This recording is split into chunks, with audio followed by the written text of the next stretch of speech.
Hello hi dear friends. ഞാൻ ഫ്രിഡ്ജിൽ നിന്ന് സാധനം എടുത്തുകൊണ്ട് വെച്ചുകൊണ്ടിരിക്കുകയാണ്, കാര്യങ്ങളൊക്കെ അറേഞ്ച് ചെയ്യുവാണ്. ഇത് നോക്കി മുട്ട എടുത്ത് വെച്ചിരിക്കുന്നുണ്ടോ? ഓക്കെ. പിന്നെ ജിഞ്ചർ ഗാർലിക് പേസ്റ്റ്, എല്ലാ കാര്യങ്ങളും ഇവിടെ റെഡിയാണ്. അപ്പോൾ എന്താണെന്നാണല്ലോ അല്ലേ, നമ്മൾ എന്താ പറയുക, ഇന്നൊരു ചിക്കൻ ഫ്രൈ ആണ് ചെയ്യുന്നത്. പക്ഷേ ചിക്കൻ ഫ്രൈ എന്ന് പറഞ്ഞാൽ നമ്മളുടെ LN വ്ളോഗ്സിൽ ചിക്കൻ ഫ്രൈ ഒരു അടിപൊളി തട്ടുകട ചിക്കൻ ഫ്രൈ ഉണ്ടാക്കിയില്ലേ, നിങ്ങൾ ഒരുപാട് ഇഷ്ടപ്പെട്ടൊരു റെസിപ്പിയാണത്. ധാരാളം ആൾക്കാർ കണ്ടൊരു റെസിപ്പിയാണ്. ഒരുപാട് പേര് അത് റീക്രിയേറ്റ് ചെയ്തിട്ട് നല്ല അഭിപ്രായങ്ങൾ പറഞ്ഞു. എന്നെ വിളിച്ച് പറഞ്ഞവരുണ്ട്, പിന്നെന്താ പിക്ചേഴ്സ് എടുത്ത് അയച്ചവരുണ്ട്. നമ്മുടെ LN വ്ളോഗ്സിൻ്റെ തന്നെ ഫേസ്ബുക്ക് ഗ്രൂപ്പിൽ ഒത്തിരി പേരിങ്ങനെ ഇടുന്നു. അത് മാത്രമല്ല, ഒരുപാട് പേര് കമൻറ്റ് ബോക്സിലൂടെയൊക്കെ പറയാറുണ്ട്. ഒക്കെ എനിക്ക് വലിയ സന്തോഷമുള്ള റെസിപ്പിയാണ് കേട്ടോ.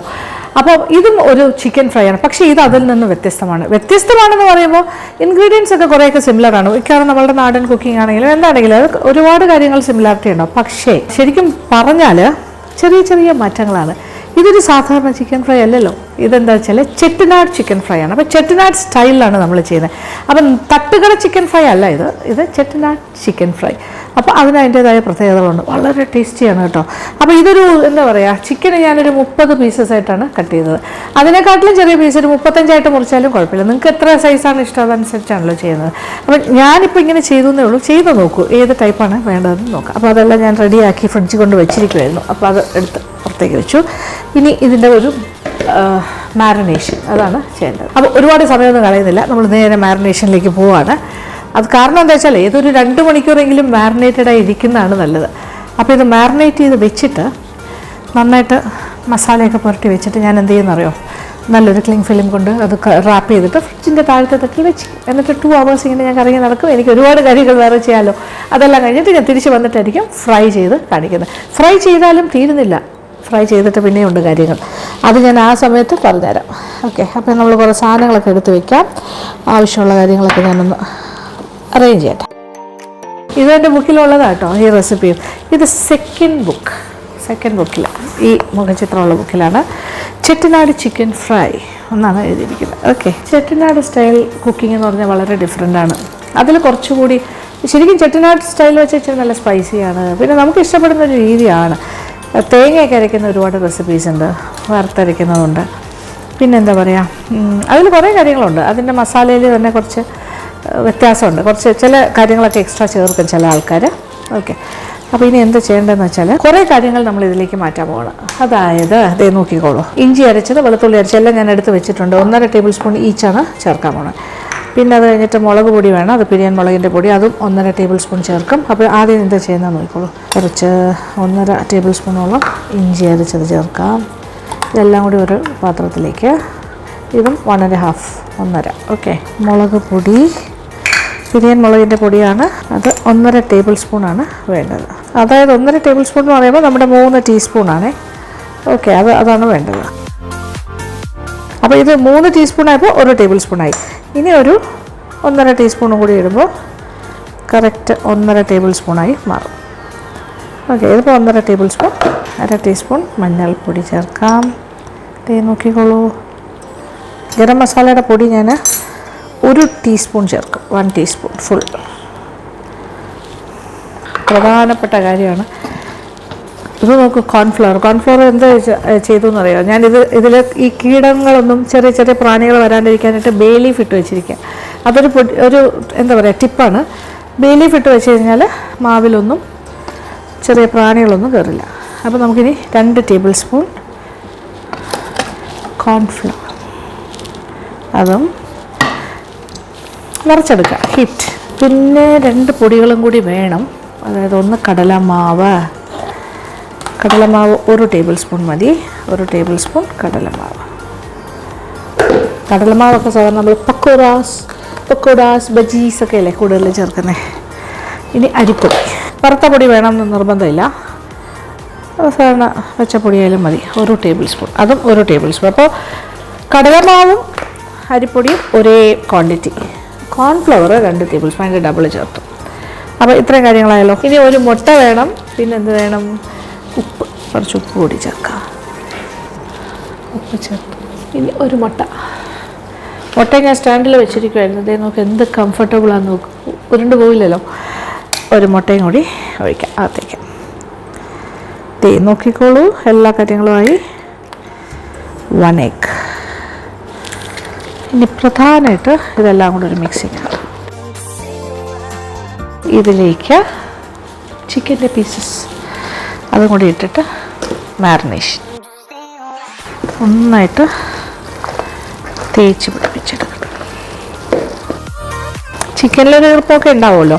ഈർപ്പം ഒട്ടും ഇല്ലാന്നുണ്ടെങ്കിൽ ഒരു അല്പം വെള്ളം കൂടി തളിച്ചു കൊടുത്താലും കുഴപ്പമില്ല. ഈർപ്പം നോക്കിയിട്ട് ചെയ്താൽ മതി. സാധാരണഗതിയിലൊരു തണുപ്പൊക്കെ ഉണ്ടാവും, കുറച്ച് വെള്ളമൊക്കെ ഉണ്ടാവുമല്ലോ. നമ്മൾ ഭയങ്കരമായിട്ട് ഊറ്റാണ്ടിരുന്നാൽ ഈർപ്പം ഉണ്ടാവും. അതേ മസാല അടിയിലേക്ക് ഇരിക്കണം. നോക്കൂ, 2-3 പീസും കൂടി ഉണ്ട്, അതും കൂടി ചേർക്കാം. അപ്പോൾ കറക്റ്റ് എല്ലാം കൂടി 1.5 കിലോയുടെ കോഴിയാണ്.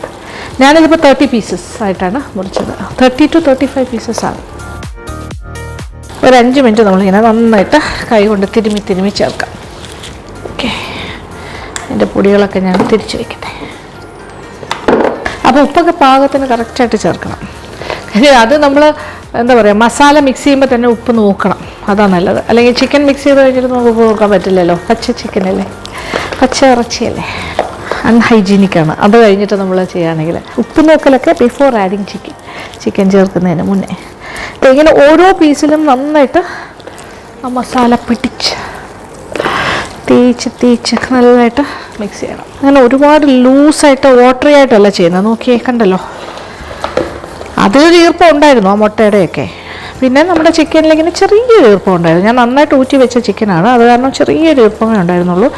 അതുകൊണ്ട് തന്നെ ഒരുപാട് വാട്ടറി ആയിട്ടില്ല. കറക്റ്റ് ഇങ്ങനെ പിടിച്ചിരിക്കുന്ന ഒരു പാകം. മസാലയൊക്കെ ഇങ്ങനെ അതിലിങ്ങനെ കവേർഡായിട്ടിരിക്കുകയാണ്.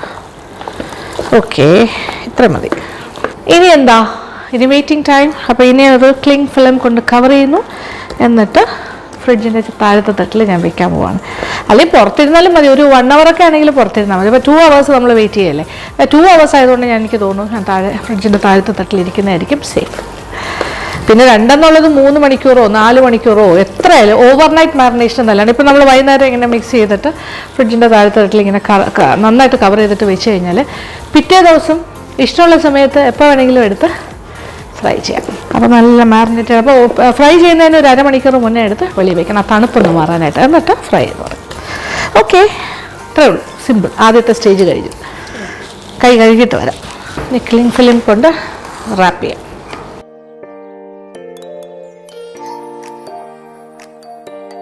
Neatly covered. ഇനി ഇത് ഫ്രിഡ്ജിൻ്റെ താഴത്തെ തട്ടിലേക്ക് മാറ്റുന്നു. ഒരു വലിയ കാര്യമാണ്, എന്താ ഈസിയാന്ന് നോക്കൂ. അപ്പോൾ ഇനി ഞാൻ എൻ്റെ ബാക്കി കാര്യങ്ങളുമായി മുന്നോട്ട് പോവാണ്. ഒരു 2 hours കഴിഞ്ഞ് നമുക്ക് കാണാം. അത് കഴിഞ്ഞിട്ട് ഓക്കെ, അതിൻ്റെ ഫ്രൈയിങ് പാർട്ട് മാത്രമല്ല, വേറെ കുറച്ച് കാര്യങ്ങൾ ഞാൻ പറഞ്ഞുതരാം. ഓക്കെ, അങ്ങനെ എൻ്റെ കലാപരിപാടികളെല്ലാം കഴിഞ്ഞ് ഞാൻ തിരിച്ചെത്തി. അപ്പോൾ ഞാൻ കുറച്ച് നേരം ഒരു 2 hours കൂടുതൽ ഫ്രിഡ്ജിലിരിക്കുകയാണ്. ശരിക്കും പറഞ്ഞാൽ 2 മണിക്കൂർ എന്നല്ലേ പറഞ്ഞത്, പക്ഷേ അതിൽ കൂടുതൽ സമയം ഇരുന്നു. ഒരു ഓൾമോസ്റ്റ് ഒരു 4 hours ആയിട്ട് ഫ്രിഡ്ജിൻ്റെ താഴത്ത് തട്ടിയിരിക്കുകയായിരുന്നു. അപ്പോൾ ഇനി ഞാൻ പിന്നെ ഇരിക്കുകയായിരുന്നു. അത് പക്ഷേ ഞാൻ പുറത്തെടുത്ത് വെച്ചിട്ട് തന്നെ ഇപ്പോൾ ഏകദേശം ഒരു 1 hour കൂടുതലായി. അത്രയും സമയം വെളിയിൽ വെച്ചു. അപ്പോൾ അതിൻ്റെ ആ തണുപ്പെല്ലാം മാറി. ഇനി ഞാൻ ആ ക്ലിങ് ഫിലിം ഒട്ടിച്ചിരുന്നെല്ലാം മാറ്റാം. എന്നിട്ട് അതേ നോക്കിയേ, ഇപ്പോൾ തണുപ്പെല്ലാം പോയി, നല്ല മസാലയൊക്കെ പിടിച്ചിരിക്കുവാണ്. അപ്പോൾ ഇനി ഇത് നമ്മൾ കൂടുതൽ ഇപ്പോൾ ഒന്നും ഞാൻ ചെയ്യുന്നില്ല. ഇനി നമുക്ക് എണ്ണ ചൂടാക്കാം, അതാണ് അടുത്ത പരിപാടി. ഇത് വർക്കാണ്, ഇനി വേറെ ഒരു ജോലിയില്ല, ഫ്രൈ ചെയ്തെടുക്കുക. ഒരു ജോലി ഇല്ല എന്ന് ഞാൻ പറഞ്ഞു, പക്ഷേ ഫ്രൈ ചെയ്ത് കഴിഞ്ഞിട്ടൊരു ചെറിയ ജോലിയുണ്ട്. ഓയിൽ ഇത് വെളിച്ചെണ്ണയിൽ വേണമെന്ന് നിർബന്ധമില്ല, ഏതായാലും മതി, കുഴപ്പമില്ല. ഇത് നമ്മൾ ചെട്ടിനാട് ചിക്കൻ ഫ്രൈ അല്ലേ, അപ്പോൾ കുറച്ച് മാറ്റം വേണ്ടേ. ഇതിപ്പോൾ ഞാൻ റിഫൈൻഡ് ഓയിലാണ് വറുക്കുന്നത്. അപ്പോൾ മുങ്ങിക്കിടക്കാൻ ആവശ്യമുള്ള എണ്ണ, അത് എണ്ണ ഒഴിച്ചല്ലോ. പിന്നെ എണ്ണയുടെ കാര്യം പറഞ്ഞപ്പോഴാണ് എന്നോട് കഴിഞ്ഞ പ്രാവശ്യം നമ്മൾ ചിക്കൻ ഫ്രൈ, അതായത് തട്ടുകട ചിക്കൻ ഫ്രൈ ഉണ്ടാക്കിയ സമയത്ത് കുറച്ച് പേര് എന്നോട് ചോദിച്ചിരുന്നു. അതായത് കമൻറ്റ് ബോക്സിൽ ഞാൻ കണ്ട കുറച്ച് എൻക്വയറീസാണ്. അതായത് ഈ എണ്ണ നമുക്ക് റീയൂസ് ചെയ്യാൻ പറ്റുമോ, കുറച്ച് കൂടുതൽ എണ്ണയിലല്ലേ ഇപ്പോൾ വറുത്തെടുക്കുന്നത്. പിന്നെ വേറൊരു കാര്യം പറയും, ഇതിപ്പോൾ ഞാൻ എല്ലാ ഫുൾ ചിക്കനും വറുത്ത് കാണിക്കാൻ വേണ്ടിയിട്ട് എടുത്തത് കൊണ്ടാണ് ഇത്രയും ഫുൾ എണ്ണയെടുത്ത്. ഇപ്പം നിങ്ങൾ വീട്ടിൽ ചെയ്യുകയാണെങ്കിൽ ഇത്രയും ചിക്കൻ ഒന്നിച്ച് വറുക്കണ്ടെന്നുണ്ടെങ്കിൽ ഇതുപോലെ മാരിനേറ്റ് ചെയ്ത് പല പല പാക്കറ്റ്സിലാക്കിയോ, എന്താ പറയുക, നമ്മളിങ്ങനെ ഫ്രീസറിലൊക്കെ സൂക്ഷിക്കാൻ പറ്റുകയാണെങ്കിലോ അല്ലെങ്കിൽ അല്ലാതെ തന്നെ ചെറിയ ചെറിയ പോർഷൻസ് ആയിട്ട് വെക്കുകയാണെങ്കിൽ ഇത്ര എണ്ണ വേണ്ടല്ലോ. ഓരോ ദിവസത്തേക്ക് ആവശ്യമുള്ളത് എടുത്തിട്ട് കുറച്ചുകൂടെ പകുതി എണ്ണ എടുത്തിട്ട് അതിനാവശ്യമുള്ള മുങ്ങിക്കിടക്കണം, അതാണ് അതിൻ്റെ പ്രധാനം. അല്ലെങ്കിൽ ഷാലോ ഫ്രൈ അല്ലല്ലോ, ഇത് വറുത്ത് കോരുകയല്ലേ, അതാണ് കാര്യം. പിന്നെ രണ്ടാമത്, ഇൻ കേസ് നമ്മൾ കുറച്ച് കൂടുതൽ എണ്ണ ബാക്കി വന്നു എന്നുണ്ടെങ്കിൽ, ഇപ്പോൾ ചിക്കൻ 2-3 പ്രാവശ്യമായിട്ടാണ്, ഇതേ ക്വാണ്ടിറ്റി ചിക്കൻ 3 ദിവസമായിട്ടാണ് നമ്മൾ ഉണ്ടാക്കുന്നതെങ്കിൽ, 3 പ്രാവശ്യമായിട്ടാണ് വറുക്കുന്നതെങ്കിൽ ആ സെയിം എണ്ണ തന്നെ ഉപയോഗിക്കുന്നതിൽ തെറ്റില്ല. അത് നമ്മുടെ വീട്ടാവശ്യത്തിന് നമ്മൾ ഉണ്ടാക്കിയ അത് എന്താ പറയുക, ഫ്രഷ് എണ്ണയാണ് നമുക്ക് ഉറപ്പുണ്ടല്ലോ. അപ്പോൾ അങ്ങനെ അതിൻ്റെ മട്ടിയൊക്കെ കിടക്കുകയാണെങ്കിൽ ഒന്ന് അരിച്ചെടുത്തിട്ട് അത് റീയൂസ് ചെയ്യാം. അങ്ങനെയാണ് ഒരു കാര്യം. പിന്നെ ഒരുപാട് ദിവസം വെച്ചിട്ട് റീയൂസ് ചെയ്യുമ്പോൾ ഒരു സ്മെല്ലൊക്കെ വരും. ഇമ്മീഡിയറ്റ് യൂസൊക്കെ ആണെങ്കിൽ കുഴപ്പമില്ല, 1-2 പ്രാവശ്യം കൂടി ഉപയോഗിച്ചാലും വലിയ പ്രശ്നം വരില്ല. അല്ലെങ്കിൽ നിങ്ങൾക്ക് ആവശ്യമുള്ള അത്രയും ചെറിയ പോർഷനില്ല. പിന്നെ സമയമുണ്ടെങ്കിൽ കുറച്ചുകൂടെ ചെറിയൊരു ചീനച്ചട്ടിയിൽ കുറച്ച് എണ്ണ ഒഴിച്ചിട്ട് കൂടുതൽ സമയം എടുത്ത് ചെയ്യണം. ഒരു 3-4 പീസ് വെച്ചിട്ട് ഓരോ പ്രാവശ്യം വറുത്തെടുക്കുക. അങ്ങനെയാണെങ്കിലും എണ്ണയുടെ ഉപയോഗം കുറവായിരിക്കും. അപ്പോൾ അത് പ്രാക്ടിക്കലായിട്ട് നമുക്ക് എങ്ങനെ പറ്റുമോ അതുപോലെ ആലോചിച്ചിട്ട് ചെയ്യാം. അപ്പോൾ ഓരോരുത്തരുടെയും സൗകര്യം അനുസരിച്ചിട്ടല്ലേ നമ്മൾ ചെയ്യുന്നത്. ഇതിപ്പോൾ ഞാൻ എന്തായാലും നമ്മുടെ ആവശ്യത്തിന്, നമ്മളിപ്പോൾ വ്ളോഗ്സിന് വേണ്ടിയിട്ട് നിങ്ങളെ ഫുള്ള് എനിക്ക് വറുത്ത് കാണിക്കണം, അതുകൊണ്ട് ചെയ്യുന്നു. ഇത് ഫുള്ള് വറുത്ത് വെക്കാം അല്ലേ, ഇവിടെ ആരെങ്കിലുമൊക്കെ കഴിക്കുക. എന്തായാലും ഞാനിങ്ങനെ ഭയങ്കരമായിട്ട്, ഞാൻ ഉണ്ടാക്കുന്ന ആളാണെങ്കിലും ഒരുപാട് കഴിക്കുന്ന ആളൊന്നുമല്ല. ടേസ്റ്റിങ് മാത്രമാണ് എനിക്കിഷ്ടം. എല്ലാത്തിൻ്റെ ഒരു ടേസ്റ്റിംഗ് ആണ്, അത്രേ ഉള്ളൂ, പറ്റുന്നിടത്തോളം. അപ്പോൾ ചിക്കൻ ഫ്രൈ ഒക്കെ ഞാൻ ധാരാളം ഉണ്ട്, പക്ഷേ എന്ന് പറഞ്ഞ് ഞാൻ ഒരുപാട് ചിക്കൻ ഫ്രൈ ഒന്നും കഴിക്കാറില്ല. അതാണ് അങ്ങനെ. പിന്നെ ഇവിടെ ഇഷ്ടമുള്ള, പിന്നെ ഇത് ആരാ കഴിച്ച് തീർക്കുന്നത്? അപ്പോൾ വിഷ്ണു കഴിക്കും, വിഷ്ണുവിൻ്റെ അച്ഛൻ കഴിക്കും, പിന്നെ നമ്മുടെ ക്യാമറാമാനും കൊടുക്കുന്നുണ്ട് കേട്ടോ, കുഴപ്പമില്ല. പിന്നെ ഗസ്റ്റ് ആരെങ്കിലും വരികയാണെങ്കിൽ അവർക്കെല്ലാം കൊടുക്കാം. പിന്നെ വിഷ്ണുവിൻ്റെ ഫ്രണ്ട്സ് വരും, ആരെങ്കിലുമൊക്കെ വരുമല്ലോ. ഇതൊക്കെ ഉണ്ടാക്കുമ്പോൾ കഴിക്കാൻ ആളെനിക്ക് ബുദ്ധിമുട്ടാവില്ലേ, അതാണ് കാര്യം. പിന്നെ കണ്ണാപ്പയൊക്കെ എടുത്ത് വെച്ചു. ഇത് ഇവിടുത്തെ കണ്ണാപ്പ ഇതാണ്, മുകളിലത്തെ കിച്ചൺ. ഇതൊരു കണ്ണാപ്പ എന്ന് പറഞ്ഞാൽ അങ്ങനത്തെ ഒരു കണ്ണാപ്പയല്ല, കോരി എടുത്തിട്ട്. അതുകൊണ്ട് തന്നെ ഞാൻ ഈ ഒരു നെറ്റ്, നമ്മുടെ ഒരു അരിപ്പ എടുത്ത് വെച്ചിട്ടുണ്ട്. ഇതിൽ നിന്നും കോരി ഇതിലേക്കിടാം. അപ്പം ഓയിൽ ട്രിപ്പ് ചെയ്ത് കിട്ടും. എണ്ണ പിടിക്കാത്ത രീതിയിലാണ് ചെയ്യേണ്ടത്.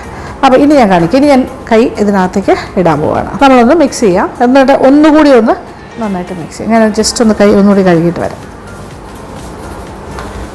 അതെ, അല്ല മസാലയൊക്കെ പിടിച്ച് റെഡിയായിരിക്കുക. ആഹാ, ഈ ചിക്കൻ അപ്പോൾ എന്താ ടേസ്റ്റ്, നല്ല ടേസ്റ്റ് ആയിരിക്കും. ഇതാണ് നമ്മുടെ ചെട്ടിനാട് ചിക്കൻ ഫ്രൈ.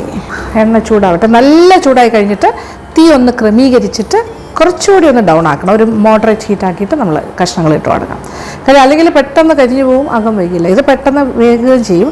എങ്കിലും നല്ല ചൂടാക്കിയിട്ട് തീ അല്പം ഒന്ന് കുറച്ചിട്ട് അതിൻ്റെ ചൂട് കുറച്ചുകൂടി ഒരു മോഡറേറ്റ് ആക്കി എടുക്കണം, എന്നിട്ടാണ് ഇടേണ്ടത്. അപ്പോൾ തീ നന്നായിട്ട് ചൂടായി. അപ്പോൾ ഞാൻ ഒന്ന് ഡൗൺ ആക്കാനായിട്ട്, അപ്പോൾ ഇത് കുറച്ചൊന്ന് ആ ഒരു ഭയങ്കരമായിട്ടുള്ള ചൂടിൽ നിന്ന് കുറച്ച് കുറയും. ചിക്കന് ഇങ്ങനെ ഇളക്കി നിൽക്കുക. നല്ല പിടിച്ചിട്ടുണ്ട് കേട്ടോ, ഫൈനായിട്ട്. ഓക്കെ, ഇനി ഇടാൻ പോവാണേ 1 by 1.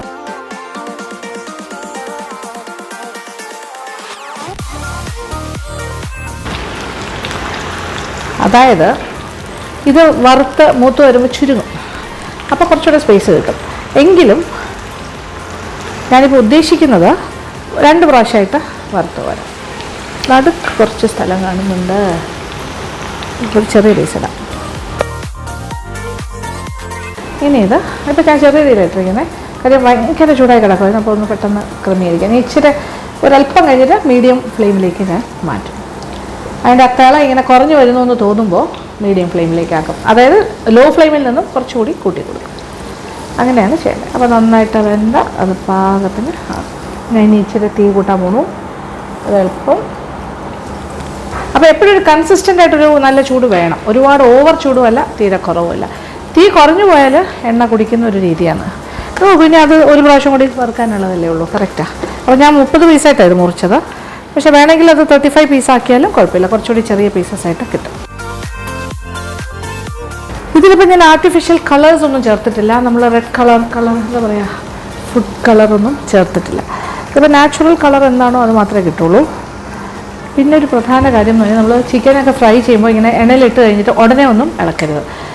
അതൊന്ന് സെറ്റിൽഡ് ആകണം. അത് കഴിഞ്ഞിട്ട് മാത്രമേ തവി വെച്ചിട്ട് ഇളക്കാൻ പാടുള്ളൂ. അല്ലെങ്കിൽ എന്ത് സംഭവിക്കുന്നത് വെച്ചാൽ അതിൻ്റെ ചുറ്റുമുള്ള ആവരണം, അതായത് നമ്മൾ എന്ത് മാരിനേഷനാണോ കൊടുക്കുന്നത്, അല്ലെങ്കിൽ എന്തെങ്കിലും പൊടിയൊക്കെ ഡസ്റ്റ് ചെയ്തിട്ടാണോ നമ്മൾ എന്തെങ്കിലും ഒരു കവറിങ് ഒക്കെ കൊടുത്തിട്ടാണോ ഇടുന്നതെങ്കിൽ അത് ഇളകിപ്പോവും. അപ്പോൾ ഇതൊന്ന് സെറ്റായി കഴിഞ്ഞാൽ അതിൽ നല്ല പിടിച്ചിരിക്കും. പിന്നെ ഇതിലെന്തായാലും അതിനകത്തുള്ള ആ ഒരു മാരിനേഷൻ്റെ കാര്യങ്ങളെല്ലാം നന്നായി പിടിക്കും. കാരണം മുട്ട ചേർത്തിട്ട്, മുട്ട ഒരു നല്ല ബൈൻഡിങ് ഏജൻറ്റാണ്. മുട്ടയുണ്ട്, പിന്നെ കോൺഫ്ലവർ ഉണ്ട്, കടലമാവ്, എല്ലാ കാര്യങ്ങളും ഉണ്ട്. അരിപ്പൊടി ഉള്ളതുകൊണ്ട് ആ ഒരു കരികരിപ്പ് മെയിൻറ്റെയിൻ ചെയ്യും. അങ്ങനെ കുറേ കാര്യങ്ങൾ അതിനകത്തുണ്ട്. അപ്പോൾ ഇത് നമ്മുടെ തട്ടുകട ചിക്കൻ ഫ്രൈ അല്ല, ഇത് ചെട്ടിനാട് ചിക്കൻ ഫ്രൈ. അപ്പം ഞാൻ ഇതുവരെ തവിയൊന്നും ഇട്ടിട്ടില്ല, ഇളക്കിയിട്ടില്ല, ഒന്നും ചെയ്തിട്ടില്ല. അത് സമയമാകുമ്പോൾ ഞാൻ പറഞ്ഞുതരാം. ഇങ്ങനെ നോക്കി ആസ്വദിച്ച് നിൽക്കുക. ഇതുവരെ ഞാനൊന്നും തവി കൊണ്ട് ഇളക്കിയില്ല, അതേ നോക്കിക്കോളൂ. ഇനി ഞാൻ ഇളക്കി തുടങ്ങാൻ പോകും. ആഹാ, കറക്റ്റ് പാകത്തിന് മൂത്ത് തുടങ്ങി. ഇനിയൊന്ന് നമ്മളിങ്ങനെ ഇളക്കി അങ്ങോട്ടും ഇങ്ങോട്ടും ഒക്കെ ഒന്ന് ചെറുതായിട്ട് മിക്സ് ചെയ്യാം. ഇതെന്തായാലും മുങ്ങി കിടക്കുന്നത് കൊണ്ട് എല്ലാ ഭാഗവും ഒരുപോലെ തന്നെ ഫ്രൈ ആയി വരും. എങ്കിലും മുകൾ ഭാഗം ഒരല്പം ഒന്ന് അടിഭാഗത്തേക്ക് പോകുന്ന രീതിയിൽ ഇങ്ങനെ മിക്സ് ചെയ്ത് കൊടുക്കുക. ആഹാ, എന്താ രസം! നല്ല മണം. ഈ മുറിയിൽ നിൽക്കാൻ പറ്റുന്നില്ല. ചിക്കൻ ഫ്രൈയുടെ മണം, മണം അറിയോ? എനിക്ക് തോന്നിയത് ഇപ്പോൾ ഇതുണ്ടാക്കിക്കൊണ്ടിരിക്കുമ്പോൾ എനിക്ക് ഞാൻ തയ്യാറാക്കിയിട്ടുള്ള ഓരോ വിഭവങ്ങളും എനിക്ക് പ്രിയപ്പെട്ടതാണ്. എന്നോട് ഒരുപാട് പേര് ചോദിക്കാറുണ്ട് ഏറ്റവും ഇഷ്ടപ്പെട്ട ഉണ്ടാക്കിയതിൽ ഏറ്റവും ഇഷ്ടപ്പെട്ട ഐറ്റം ഏതാണെന്ന്. പക്ഷെ അങ്ങനെയൊന്നും പറയാൻ പറ്റില്ല. സെലക്റ്റീവ് അല്ല, സത്യം പറഞ്ഞാൽ സെലക്റ്റീവ് ആകാൻ പറ്റില്ല. പക്ഷേ ഇപ്പോൾ എനിക്ക് പെട്ടെന്ന് തോന്നുന്നു തട്ടുകട ചിക്കൻ ഫ്രൈയെക്കാട്ടിലും മണം കിട്ടുന്നുണ്ട് ചെട്ടിനാട് ചിക്കൻ ഫ്രൈക്കെന്ന്. ഭയങ്കര എന്താ പറയുക, നല്ലൊരു മണം എന്ന് വെച്ചാൽ നല്ലൊരു ചിക്കൻ ഫ്രൈ. അപ്പോൾ അപ്പുറത്തെ വീട്ടിൽ സിനിയുടെ വീട്ടിലൊക്കെ ഈ മണം കിട്ടുന്നുണ്ടാകും ഇപ്പോൾ. അത്രയ്ക്ക് മണം വരുന്നുണ്ട്. അപ്പോൾ ഇത് എത്രത്തോളം മൂപ്പിക്കണം അതനുസരിച്ചിട്ടാണ് നമ്മൾ എടുക്കേണ്ടത്. പിന്നെ ഇത് ഞാനൊരു 30 പീസസ് ആയിട്ട് മുറിച്ചു. പക്ഷേ എപ്പോഴും ചിക്കൻ ഫ്രൈ എല്ലാം കുഞ്ഞു കുഞ്ഞു പീസസാണ് നന്നായിട്ട് മൂപ്പിച്ചെടുക്കാനും പിന്നെ ഉള്ളിലേക്ക് മസാലയൊക്കെ പിടിക്കാനും ഒക്കെ നല്ലത്. അപ്പോൾ 30 എന്നുള്ള 35 പീസസ് ആക്കിയാലും കുഴപ്പമൊന്നുമില്ല. ഞാൻ എൻ്റെ ബുക്കിൽ എന്തായാലും 30 പീസസ് എന്ന് എഴുതിയിട്ട് അന്ന് ഞാൻ അങ്ങനെ ചെയ്തത്. അതുകൊണ്ട് ഇപ്പോഴും ഞാൻ അങ്ങനെ റിപ്പീറ്റ് ചെയ്തേ ഉള്ളൂ. നിങ്ങൾക്ക് വേണമെങ്കിൽ അത് കുറച്ചുകൂടെ ചെറിയ പീസസ് വേണമെങ്കിലും ആക്കാം. പിന്നെ ഈ ഒരു ചിക്കനുള്ള പ്രത്യേകത വെച്ചാൽ ഒരുപാട് നന്നായിട്ട് മാരിനേറ്റ് ചെയ്ത്, ഈ ചിക്കൻ മാത്രമല്ല ഏത് ചിക്കൻ ഉണ്ടാക്കുമ്പോഴും ഫ്രൈ ആണെങ്കിൽ മാരിനേഷൻ ഒരു കൂടുതൽ നേരം വയ്ക്കുന്നത് നല്ലതാണ്. അത് മസാല പുരട്ടിയിട്ട്. അപ്പോൾ പറ്റുമെങ്കിൽ തലേദിവസം തന്നെ നമ്മൾ മസാലയൊക്കെ പുരട്ടി ഇതുപോലെ ഫ്രിഡ്ജിൽ സൂക്ഷിച്ചിട്ട് പിറ്റേ ദിവസം വറുക്കുകയാണെങ്കിൽ ഏറ്റവും ടേസ്റ്റ് ആയിരിക്കും എന്നാണ് എനിക്ക് തോന്നിയിട്ടുള്ളത്. ഇനി പതുക്കെ എടുക്കാൻ സമയമായി വരുന്നു. നോക്കാം എത്രത്തോളം ഒരിക്കണം എന്നുള്ളത് നമ്മുടെ തീരുമാനം. തുടങ്ങിയാലോ? 1 by 1 ഫ്രൈ എടുക്കാം അല്ലേ? ഭയങ്കരമായിട്ട് മൂപ്പിച്ച് കഴിഞ്ഞാൽ അതിൻ്റെ ആ സോഫ്റ്റ്നെസ് ഒക്കെ പോയില്ലേ? സാധാരണ അങ്ങനെയല്ലേ ഫ്രൈ ഒരുപാട് മുരിച്ചെടുത്ത് കഴിഞ്ഞാൽ അതിൻ്റെ ആ കരികരിപ്പ് ഉണ്ടാകും. പക്ഷേ ഒരു എന്താ പറയുക, ആ ഒരു നല്ല സോഫ്റ്റ് ആയിരിക്കണമല്ലോ ഉള്ളിൽ. ആ ഭാഗം സോഫ്റ്റ് ആയില്ലെങ്കിൽ നന്നാവില്ല. ഇത് സോഫ്റ്റാണ്, അറ്റ് ദ സെയിം ടൈം നല്ല കരികരിപ്പും ഉണ്ട്, ഒരു നല്ലൊരു കോട്ടിങ്ങും വന്നിട്ടുണ്ട്. അപ്പോൾ നമ്മുടെ ആ മാരിനേഷനിൽ ചേർത്ത പൊടികളെല്ലാം കാര്യമായിട്ട് അതിൽ പിടിച്ചിട്ടുണ്ട്. ചിക്കൻ നല്ല വെന്തു എന്നുള്ളതിൻ്റെ സൂചനയാണ് ഇത് എല്ലിൽ നിന്ന് ഇങ്ങനെ വിട്ട് വരുന്ന പോലെ. ബാക്കിയും കൂടി ഇതുപോലെ തന്നെ അത് എടുത്ത് മാറ്റിക്കോട്ടെ.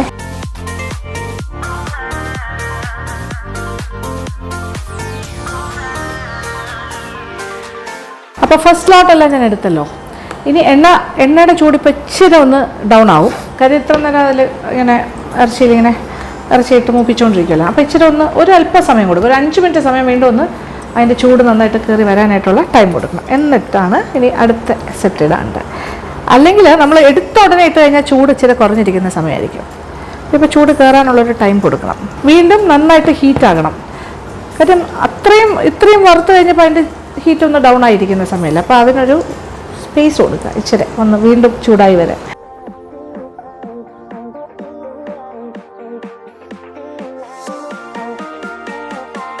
അങ്ങനെ നമ്മുടെ Chettinad chicken fry it's almost ready. ഇതേ നോക്കൂ, നല്ല മണം.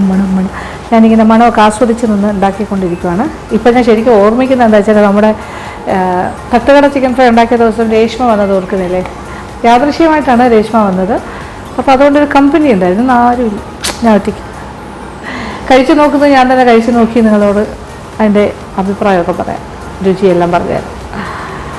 ഓക്കെ, കുറേശ്ശെ എടുത്ത് തുടങ്ങാമെന്ന് തോന്നുന്നു. Second ലോട്ടും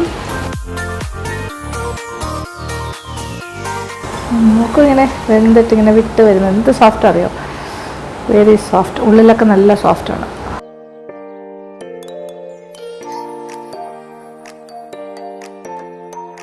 all fry done.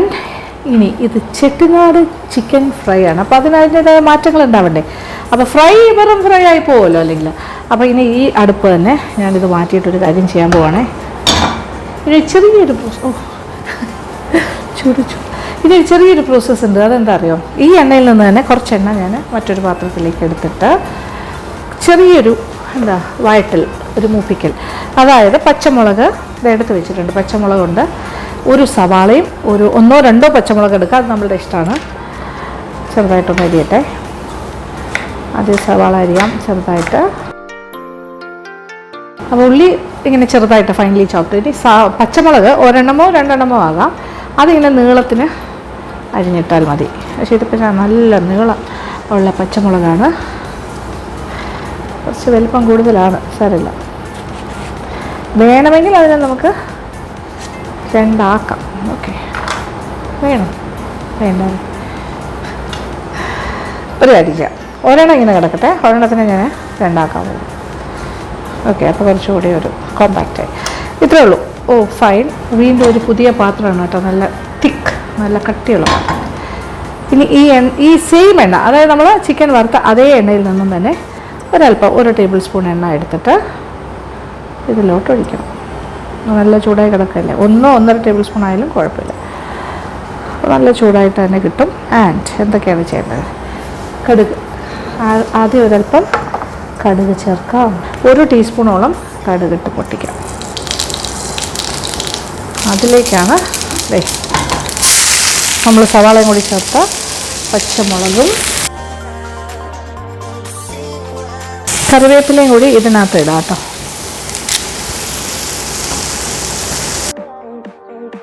അപ്പോൾ കുറച്ച് കാര്യങ്ങളൊക്കെ ചേർത്ത് കണ്ടല്ലോ അല്ലേ, ഇതൊക്കെ അലങ്കാരം. അപ്പോൾ ഈ ഒരു ചെട്ടിനാട് ചിക്കൻ ഫ്രൈ ഇനി എന്താ ചെയ്യേണ്ടതെന്ന് വെച്ചാൽ, നമ്മളൊരു പ്ലേറ്റിലേക്ക് മാറ്റിയിട്ട്,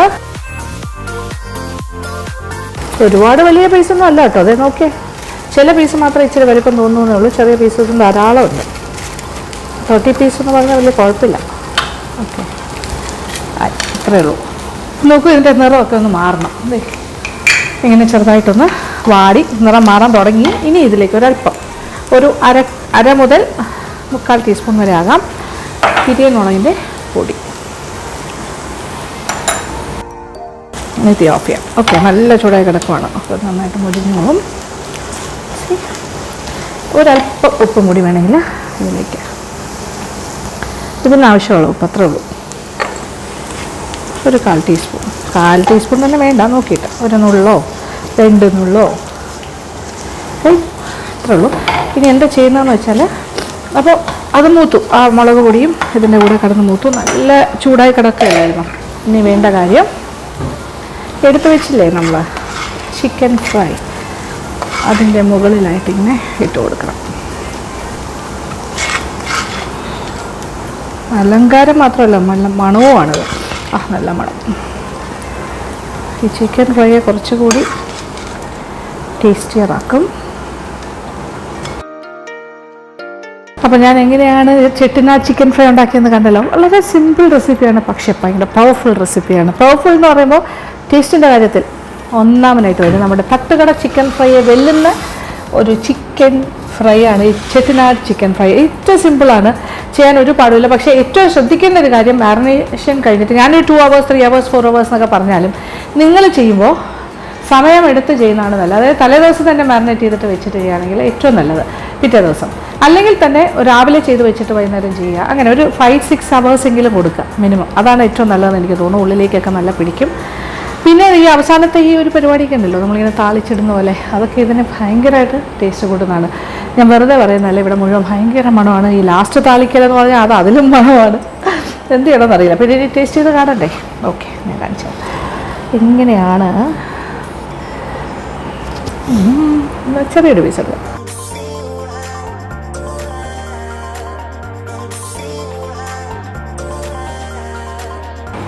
നല്ല കരുകരുപ്പ് ഉണ്ട് ഔട്ട്സൈഡ്, ഉള്ളിൽ നല്ല സോഫ്റ്റ്. നന്നായിട്ട് മസാല പിടിച്ചിട്ടുണ്ട്, നല്ല ഉപ്പ് എല്ലാം അകത്തേക്ക് കയറിയിട്ടുണ്ട്. Very very tasty. ഞാൻ തന്നെ പൊങ്ങച്ചം പറയുന്നു. ഇത് ഞാൻ വെറുതെ പറയുന്നതല്ല, നിങ്ങൾ കഴിച്ചു നോക്കുക, ഉണ്ടാക്കിയിട്ട് കഴിച്ചു നോക്കുക, എന്നിട്ട് ഫീഡ്ബാക്ക്സ് എനിക്ക് തരിക കമൻറ്റ് ബോക്സിലൂടെ. ഇതൊരു നല്ല വർത്ത് ട്രൈയിങ് റെസിപ്പി ആയിരിക്കും. You will like it definitely, no doubt. ഇത് എന്തിൻ്റെ കൂടെ വേണമെങ്കിലും കഴിക്കാം. പൊറോട്ടയൊക്കെ നല്ല കോമ്പിനേഷനാണ്. ചപ്പാത്തി ഗുഡാണ്, റൈസിൻ്റെ കൂടെയും ആവാം, ഇഷ്ടമാവും.